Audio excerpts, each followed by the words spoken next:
you've obviously never seen Star Trek. A Teflon handle, did I say? The blade itself, Verushi's blade. Listen, we're not gonna go there today.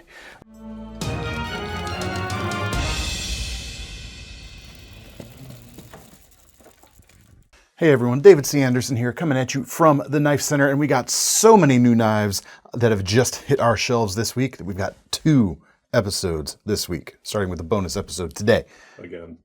Again? There's been a lot of new knife releases lately, and we've been having trouble keeping up, so that's to your benefit. We're going to start though with Kunwu as a brand. Several new, restocks and new stocks in at the place.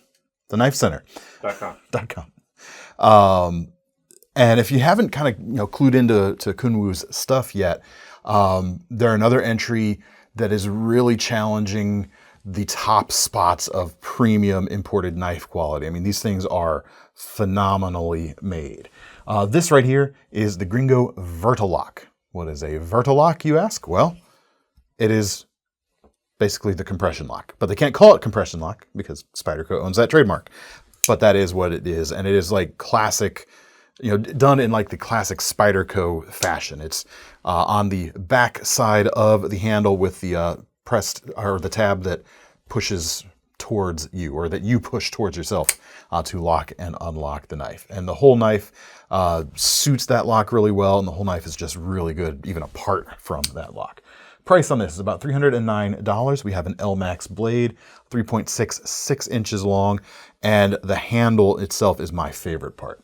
Honeydew textured titanium, and it really does have kind of that muskmelon, honeydew, cantaloupe style of skin texture to it right there, which is cool and all, but I also love the contour, and I love whatever specific radius they're using on the edges themselves. It all works together to create a really excellent feeling handle in the hand. Yeah, it's just really, really nice. And like I said, everything's built extremely well, as are all of the Kunwus we're about to look at. Damascus pivot collar on this. It's a little hard to see because everything else on the handle is a little bit busy, so it doesn't stand out as much, but it is there. Milled pocket clip, Verta lock, as mentioned. Cool harpoon style drop point blade, nice reverse flicking, finger choil there up front if you want to choke up for finer work.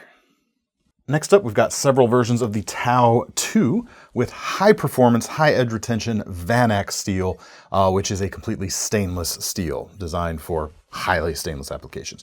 Really cool that we're seeing some more production manufacturers being willing to work with this steel, because it's really cool. There's not enough of it on the market yet, I think. So that's cool.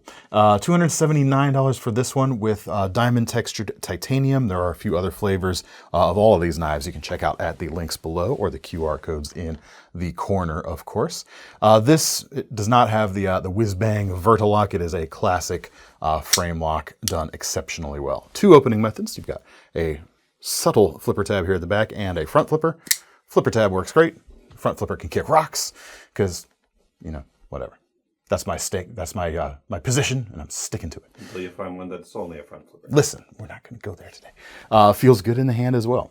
3.5-inch blade, drop point, full flat grind, very useful all around.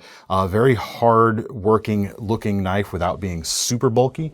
As much as I like that first knife, it is a little bit more of an investment in your pocket. It asks more of you to carry it than the Tau 2 would. But the quality is just as nice, of course. Even more than the Tau 3, even more than the Tau 2, I'm liking the Tau 3. It is, again, getting a little bit bulkier than the number 2. We'll show right there. It's $319 for this, also with a Vanac blade, 3.5 inches, but a taller drop point blade with a full flat grind and sort of a black DLC finish too. And like the Gringo at front, I love the handle. It's got a more subtle texture going on, a bit more of a soft orange peel. But again, the treatment right around the edges just makes it feel great, even better than the first knife, in my opinion. Really, really good. We've also got the Damascus pivot collars and the milled clip and super stable lockup with the frame lock right there. 3 opening methods: subtle flipper tab, front flipper, and blade cutout. Flipper tab works great. Blade cutout works great too, and we can assume that the front flipper works just fine as well. Moving on, because I can. The Jericho from Kunwu. 3.5-inch Van X blade here, coming in $339. Raindrop textured titanium and Timascus inlays front, or just front, in addition to the pivot collars as well. Pretty cool. Harpoon style blade, smaller in the hand despite having similar blade length, 3.5 inches to the Tau 3. You can see how much smaller that knife is overall. So it's going to be a little easier to carry in the pocket with about the same length, not quite the same amount of edge though, as you can see, since we've got finger choil on the Jericho here, which eats into the usable length a little bit. But it feels good in the hand too. Shh, be quiet. Opening methods. Let's do that. Just one, mercifully here. The blade cutout, and it works great. Favorite Kunwu, my favorite folder of these four is the Tau 3. Yeah, I'm gonna stick with that. But I like this even more than the folders. The Stiffy G in their Stiffy series of fixed blades. Last week we had the Vostede Nip L, now we've got the Stiffy. Things are getting a little racy around here. $179 for this knife, and it feels every dollar of it. I mean, it is like spotless in the way it is constructed. Really, really nicely done. The handle itself actually has a Teflon handle, did I say? The blade itself actually has a Teflon coating, which means you could use it as a skillet over your campfire. No. Be concerned about the heat rate. Don't do that. Bad idea. Bad knife user person. Sorry, I couldn't resist. But you lose all the juices. Yeah, just go right. It's more of a like open-sided griddle, and it's not great. The advantage of Teflon on here is the same advantage you get, of course, on a nonstick pan, is the lubricity of it is very slick. So you've got a coating to protect the blade steel from rusting, but it doesn't add, or doesn't help, or doesn't increase the likelihood that it's going to bind up or drag as you're cutting with it. In fact, it might even slide through more efficiently than just bare steel. And the steel itself is a Saab 88, which is analogous to Sleipner steel, which is basically, to put it in like way oversimplified terms, the edge retention of something like D2, but a lot tougher, or at least notably tougher than D2. But edge retention should be similar. And the semi or quasi stainless nature of it should also be similar, which is why the coating comes in handy. Handles, olive green micarta here, and sort of a burlap type of look, but there's a few different combinations that you can get. The feel is really good. I kind of wish the swell was just like the top end of this was just a tiny bit further back, but it's not bad, and everything meshes up perfectly. There's no hot spots, no proud spots along the spine. You've got 3 bolts that each allow a pass through if you want to do lashing stuff with this, or different types of lanyard techniques, as well as a hidden lanyard point at the back. Really, really cool. The blade is like 6.1 inches long. I didn't mention that. The sheath is Kydex. Here it is. Comes with a DOTS style Techlock-ish clip there on the back, so you can carry it horizontal, vertical. You know the drill at this point. The Stiffy G, boys and girls.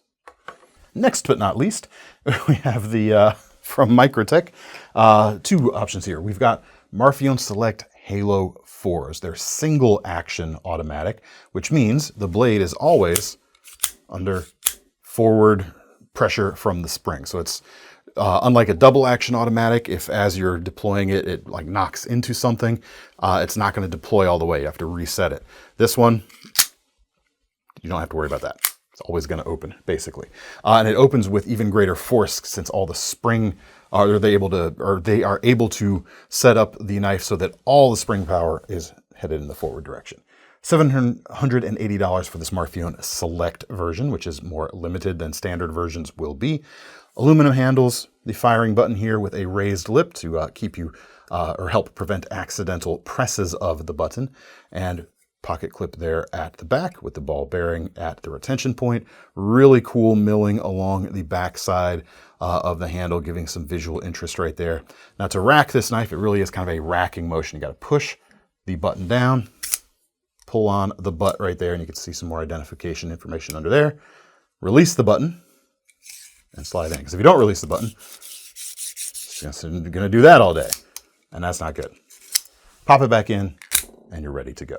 M390 MK steel, almost 4 inches of it in this case with this drop point shape. Actually a good everyday carry type of blade. The geometry is not super thin, but the shape is very versatile and leans slightly away from being a pure tactical implement. Of course, this does the tactical thing super well too. Next up, we have this guy right here. It's kind of a chewy little knife, I would say. This is the Ultratech Gen 4 Wookie version. If you don't get the reference, then you've obviously never seen Star Trek. Or Doctor Who. Or Doctor Who. $509 for this. Again, M390 MK steel. So you've got very good edge retention, double-edged in this case, with a 3.5-inch blade and the cool finish on there. It's a Straight out of Stargate. That's what it is. That's what I'm saying. Cerakoted finish, of course, on this. Well, maybe not, of course, but it is a Cerakoted finish for the handle and the blade. And apart from that, it's the Ultratech, which means it's reliable, it's nice, it's compact enough that it's easy to carry in your pocket. Something like the Combat Troodon, which may be more famous than the Ultratech, gets a bit bulkier. Although I don't know. What is the comment section? Help me out. What is the iconic Microtech? Is it the Ultratech or the Combat Troodon? Or something else? And it's dune colored too. It's dune color. Even my credulity is strained now. Let's move on. How about some more affordable knives? Had some pretty expensive ones so far. This is the Kansept Accipiter. And in a way, between both the configuration with the manual button lock here, the size and shape, the kind of fish or dragon scale texture on the aluminum handles, this kind of feels like a budget alternative to something like a ProTech Mordax or a the Cambria even. Any of their manual button lock flippers. Is the action in the same league as a Malibu, etc.? No. There's also nothing at all objectionable about the action on this knife either. But if you're expecting like Malibu action, it's not quite the same thing. It's not as crisp. It's not as satisfying. It's still perfectly acceptable, however, especially considering this is a $70 knife. Aluminum handles, green fish scale in this case. Other flavors are available. The steel is 14C28N with a just over 3.5-inch length. Very usable drop point for everyday usages, and a crowned spine on the spine as well to make it nice and comfortable and nicer to look at. Rose gold is what they call this finish, but it doesn't really have that kind of rose quality to me, that kind of red undertones. It just feels more like a coppery finish to me. And that's matched up by the copper liners, rose gold liners, and a pocket clip, which is reversible.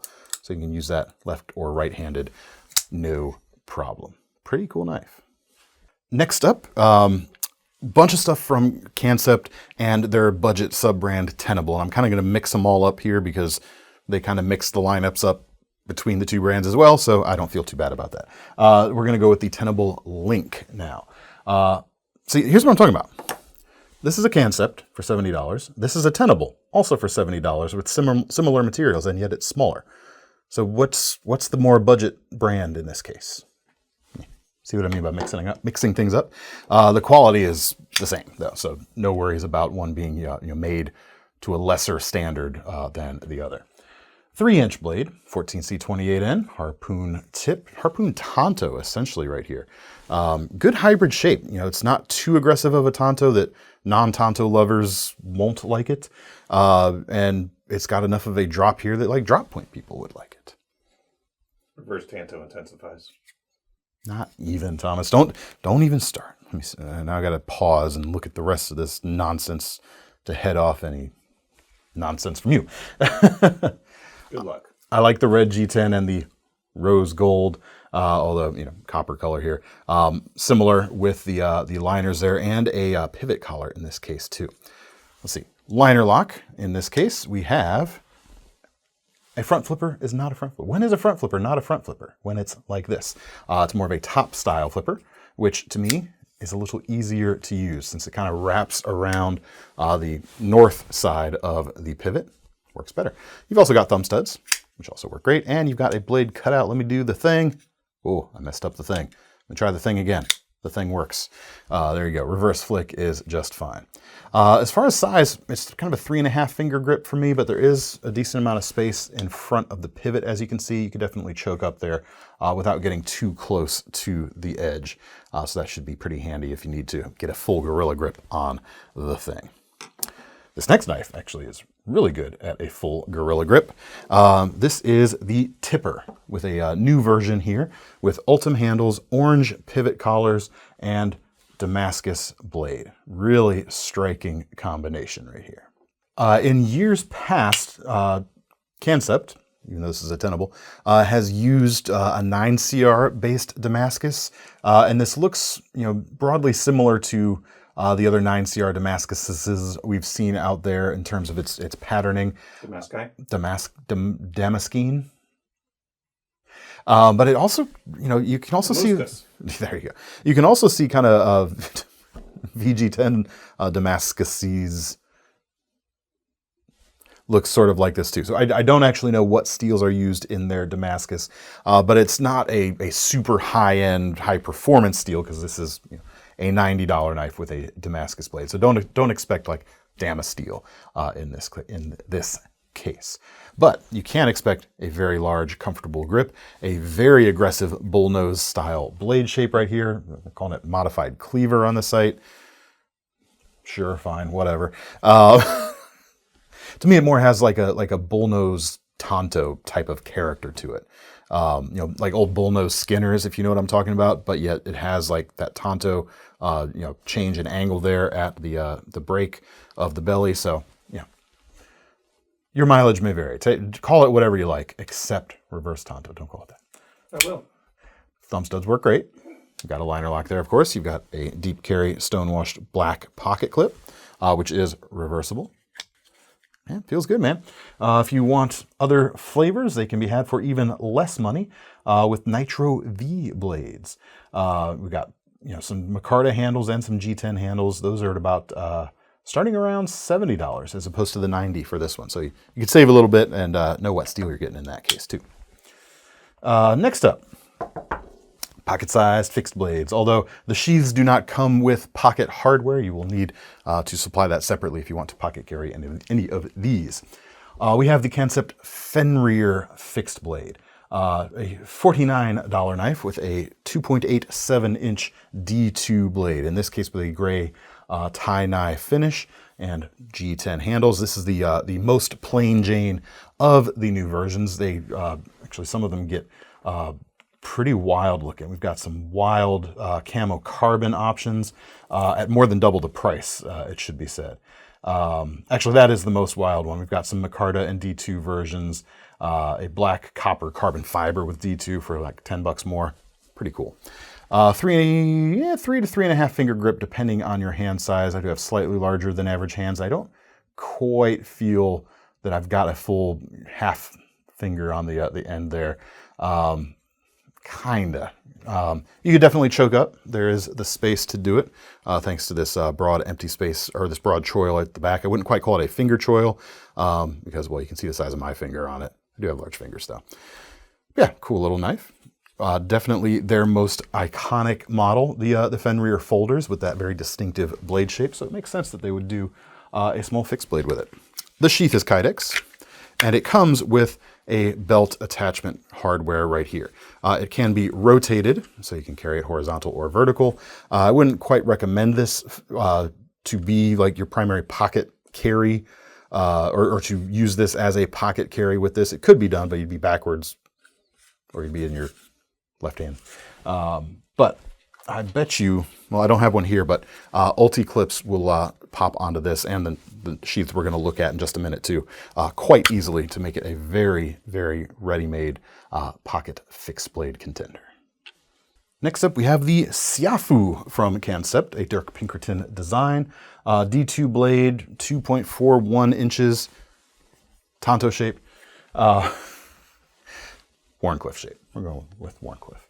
Wharncliffe, because it's kind of clipped. Prices on these start at just under 50 bucks. This one right here has a slightly fancier G10 handle, and it is at 63 or just under $63. But this is a, if you like the way like a disposable utility blade or disposable utility knife, razor blade style knife works, and how you use the tip and cut through things, but you're tired of replacing blades or using cheap, that cheap stock, D2 here.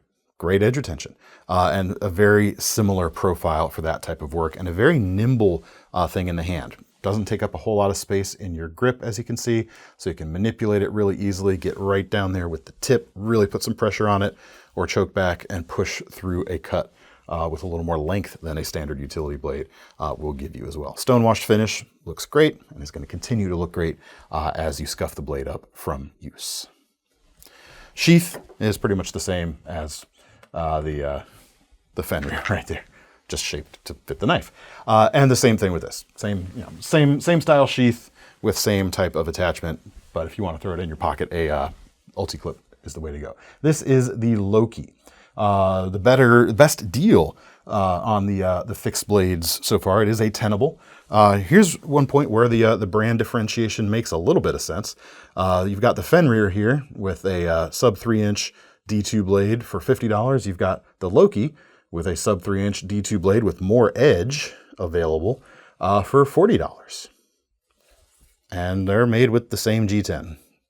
It's a little bit thinner. Okay, so that makes potentially a difference in cost right there, but gives you more handle to hold on to and more edge to work with, so for less money. So do with that information what you will. Again, tie-nye finish on the blade. Thomas? Yep. Do your work. Already did. They're calling it a Wharncliffe blade on the side as well. It's got a little bit of an upturn right there. It's interesting. It'd be a weird reverse Tonto. It'd be like a recurve reverse Tonto almost, if you want to do that thing. With one serration. Feels good. All 4 fingers, no problem for me. Anyway, check those out. Next up, jumping up the price a little bit from Kansept, we have the Nettle, coming in at $120 with a 3.3-inch Damascus blade and carbon fiber handles. And I'm trying to see. Okay, yeah, this is not a full carbon fiber. It is a carbon fiber top layer, a top G10. Keeps that materials cost a little down for them. Gold pivot collar, front and back. Milled pocket clip with no outside visible screws. That is a nice touch, a bit classier, a bit more high end. Full length liner lock all around, and 2 opening methods. You have a front flipper and a fuller in the blade, which can act as either an easy 2-hand opener, or an easy thumb opener, or an easy reverse flicker as well. Blade, they actually call it a reverse Tonto on the website, and that one's getting so wonky, I'm not even, no, I am going to fight it. That is not a reverse Tonto. I don't care what you want to say. It's more of like a Mac V Wharncliffe. You're coping. We're going to go with that. So yeah, pretty gentlemanly look overall, but not a diminutive knife. You can get all 4 fingers on that knife handle as well for most hand sizes, I would say. Solid amount of length to get real work done. Nice aggressive tip for piercing. And you look good doing it. There you go. Jumping way higher end though, now from Kansept, we have the Nahual from Javi Garcia. Not sure how that word is pronounced or even what it means. It could be someone's trying to say the word narwhal with some sort of accent. Nahual. A nahual. Got your nahuals here. So I don't know what that was. Channeling Boston by way of the Outback. I don't know. That was bizarre. Here's the thing with Kansept's higher end knives. This is about a $215 knife, but even for that, for things that are priced similarly, you kind of get more for your money with this knife. You have, starting off with, a MagnaCut blade, which is nice with a stonewashed finish. Very modified sheep's foot, I would say in this case. And you have lightning strike titanium inlays on the titanium handles with a self bolster on each side, which looks great. And you've got the crossbar lock as well, which feels really good. Check out that close profile. I mean, that is a stout boy right there for sure. As for the in-hand feel of the handle, 3.5 fingers for me. This is a 2.95 inch blade, so it's pretty compact, but feels good when choked up around the pivot, though. I will say that. You can definitely get a full gorilla grip when needed, or at least I can. Yeah, super solid feel to the close of that blade. I mean, look how thick the blade stock is there. You've got some substance around that pivot, but you've got a high enough flat grind on it that it should still slice decently when you need that cutting geometry. Milled pocket clip to round things out, not reversible. So even though the crossbar lock is very lefty friendly, the pocket clip placement is not necessarily conducive to it. Moving on, we have a new GiantMouse, new version of the ACE Atelier in flat brass for the handles. A nice stone-washed finish right there for you brass lovers, and a more matte brass backspacer in this case. $295 for the knife. The steel has a black PVD coating. It is Elmax, about 2 7/8 of an inch long, with that very signature blade shape for the designers of this knife, of course, and signature blade cutout or thumb or finger cutout for the blade. Blade cutout. Reverse flick works great. 3.5 finger grip for my hand, but it's done in such a way that it feels really locked in, feels really natural for its smaller, relatively at least, size. Crown spine, a little bit of jimping out there near the front. You can definitely reach it with your thumb, but it's thanks to that slightly more forward placement, you could get your index finger on that for doing this type of cutty thing. For doing this type of cutty. Wire pocket clip, it's reversible. I'm getting loopy, sorry guys. Inset liner lock to round things out. Yeah, what more do you want to know? Ask it in the comments. Maybe we'll get to answer it. Next up. This knife is representative of many new limited edition engraved versions of the Spartan Harsey folder, the SHF. And this is the return, reimagined, of the Plague Doctor variant. Previous versions, I think, were they purple or green? I can't remember now. I was ill at the time. This version right here, black PVD coated titanium with gold flourished accents. I mean, it's just that much more sinister. It's really, really cool. You got the biohazard pivot, front and back. Some viri on the back. Verushis. Plague. The plague. With, of course, the frame lock there. And says it in the name. Bill Harsey, the Spartan Harsey folder. The designer of this knife, of course. $575 for this, and I think most of the other versions. But there are, as I said, a bunch you could take a look at right now. Definitely a full-sized knife, full 4-finger grip, and then some. Almost a 4-inch blade, MagnaCut steel, built at a good cross-section of extra durability without being too overbuilt. You know, check out, there's your blade thickness. You've got a high flat grind going on, great tough steel. Of course, holds an edge pretty well too. The Spartan Harsey folder. And last but not least, we have from MKM, the Les George design, ending the show with like 2 knife design legends, Les George and Bill Harsey. This is the Ciras from MKM and Les George. A sort of compact tanto or reverse tanto blade, if you hold it like so. Made in Italy. We've got G10 handles. The steel is 14C28N, 3.13 inches long. And this is, as you know, generally a non-tanto person like myself, this is a tanto that I could get along with pretty easily. I like the arc to the back of the spine. That lets me do a cut I do all the time with my drop points, where I can kind of get in under something and then lift the tip up, and I can just kind of zipper along slicing things. I do that all the time. So I like that. And the transition here is also pretty gentle, not a perfect straight edge. I would be wonderfully happy carrying this knife every day. Liner lock, wire pocket clip. It is reversible if you like. Other flavors are available, and the price is just under $150 for this Italian-made knife. Check it out if you'd like at the links below, or of course the QR code in the corner. That's all we got time for today, folks. Let me know what you thought down in the comments, and stick around later in the week. We're going to have another New Knives episode on Thursday, and we're going to have our Whatnot Friday afternoon party on Friday. You could join us there as well. We'll leave links to that in the description. And that's it for now. Let me know what you thought of the knives. If you want to get your hands on any of them, links in the description will take you to KnifeCenter.com. While you're over there, don't forget, we've got a Knife Rewards program. You can get free money on your knives. And if you want to break things up into payments, make sure to select Sezzle at checkout. I'm David C. Anderson from the Knife Center. That's Thomas behind the camera. We're signing off. See you next time.